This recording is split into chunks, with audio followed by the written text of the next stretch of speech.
Evo, prošlo je nešto više od 24 sata od prve doze Kaftrija. Primijetio sam nešto mi se s sinusima dešava, neko pucketanje, puno sekreta izlaze sinusa, par kapi krvi iz nosnice lijeve izašlo i to bi bilo to, čini mi se za sad. Da, to je to. Čujemo za večer. Evo, javljam se drugi put danas.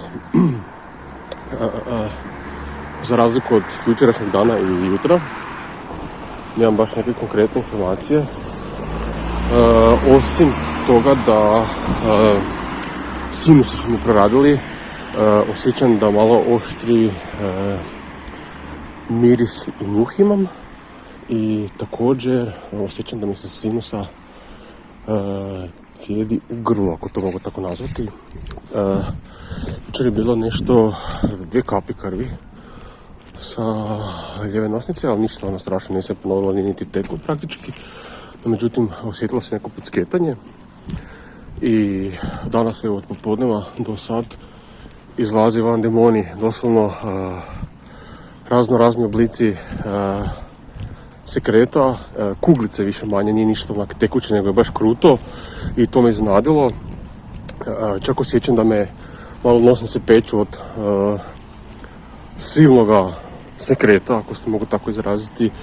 I evo, imam oči da polako je počeo djelovati, sad trenutno se šećem, s obzirom da mi je rečeno da moram se početi baviti nekom aktivnošću. Evo, danas 15 km mi cilj prohodati. Sada konkretno sam na 14 nešto sitno, ali evo, za koji 20 minuta ću biti kod kuće, tamo nešto više od 15 km ću preći i mislim da je to dosta za danas. Imam ošće da mogu onak bez problema odahnuti na sinuse, odnosno nos, i glava me boli, evo. Da li je to od promjene vremena jer sve boli glava danas, odnosno danas i jučer. Ne znam. Budemo vidjeli, ali očito nešto se počelo dešavati i to je bilo to za sad od mene, odnosno za danas.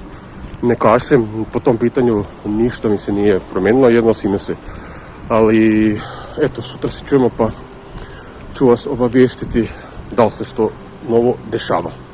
Eto, čujemo se.